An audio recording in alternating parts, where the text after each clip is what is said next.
If you're playing Elden Ring but haven't used consumable items or just other things that will make your playthrough a lot easier or just more engaging, then we've got you covered with this video as we're rounding together 5 items that you definitely should be using in Elden Ring if you aren't already. If you do enjoy these videos, make sure to drop a like and subscribe down below, and let us know in the comments if there are any other items that you think people should be using that they might be sleeping on. I'm Paradise Central. I'm going to start off with the Uplifting Aromatic. It's the art of the perfumers who fought in the Shattering, a craftable item that requires a perfume bottle, and basically it uses FP in order to raise the attack of both yourself and allies around you, as well as giving you a damage shield for one attack. This aromatic has an extremely potent morale boosting effect that makes those accustomed to it fearless in the face of death. It was this influence that made the perfumers exceptional commanders, and that's from the item description, so a nice bit of lore about the perfumers from the Shattering. What makes this so good is that it gives you basically a 10% physical damage buff to yourself and your allies for around 40 seconds, while also giving you a damage shield for one attack that's kind of like the damage shield you can get from the Wondrous Physic mix. Essentially, this damage buff will stack with all of the other buffs that you have for your character. It gives you a shield, it's a consumable that you can recraft, so it's just another thing that you should have in your arsenal that will make your life easier in Elden Ring.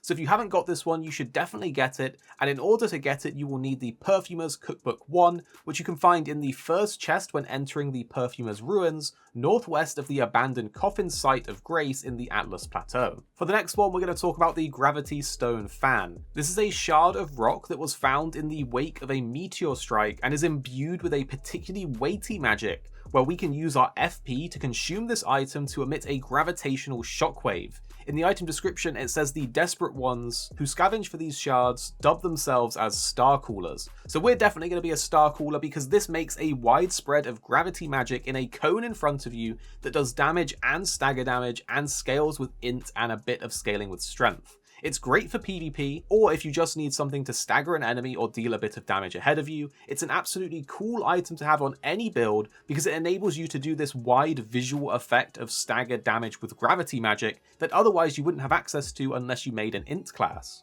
The best way to get this is probably from the Twin Maiden husks in the round table after you've got the Gravity Stone Peddler's Bell Bearing, which is dropped from the Bell Bearing Hunter that spawns at the isolated merchant shack in the Dragon Barrow area in Caelid. This is probably one of the harder Bell Bearing Hunters to fight, to be honest, but give it a few tries and you'll probably get it no problem. Next is the large Glitchstone Scrap. This is a large piece of glintstone that's tinged with unstable magic and can be found in crystal tunnels. You break the gem to use up your FP in order to produce multiple magic bolts. Interestingly, in the item description it says it's of poor quality and thereby easily broken, so a sorcerer wouldn't give it a second look. But we definitely are giving it a second look because it creates a bunch of floating glintstone projectiles that periodically shoot out towards a target with a delay, and this delay makes it very hard to dodge, so it's excellent for PvP or enemies that move around a lot. It scales with int and doesn't cost as much FP as it used to anymore. It's essentially an awesome item to have if you need to get out some extra damage, if you're away from an enemy using a melee build, or if you're in PvP and want to surprise an enemy while you rush towards them.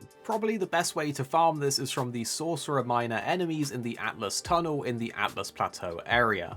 Next, we're going to talk about the Lantern. Although not a consumable item, it is an item that everyone should be using, and it seems kind of obvious, but I do know some people that have played many hours and they just never bought this item. It's a small waist-worn lantern that illuminates your surroundings. You can turn it on and it will stay on, and then you can turn it off whenever you want.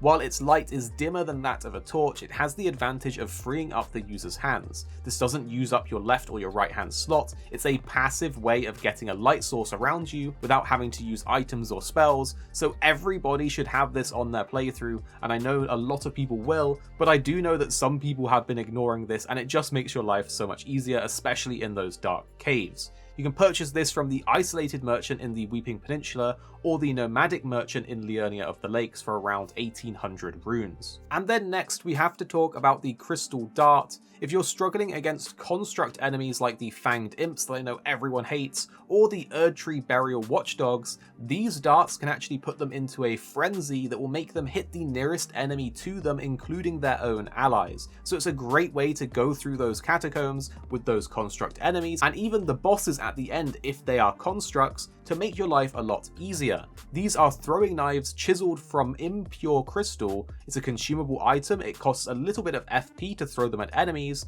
and long ago it is said that a golem crafter employed a similar crystal tool. So within the item description it gives a little hint about those golem construct enemies having an effect with these crystal darts. Obviously the frenzy effect is what it is, and it is very useful if you're stuck on those enemies or if you struggle fighting those enemy types. In order to craft this, you will need the Nomadic Warriors Cookbook 11, which can be purchased from the Nomadic Merchant in Liurnia of the Lake for about 1800 runes. If there are any other items that you think are really good for your playthrough, let us know in the comments down below and we'll all learn together as a community. If you did enjoy this video and found anything new or interesting, make sure to click like and subscribe to the channel to support us. Thank you so much for watching, everybody. We have videos on the screen now that we think you will really enjoy if you're enjoying Elden Ring, so make sure to click them on the screen now so you don't miss out.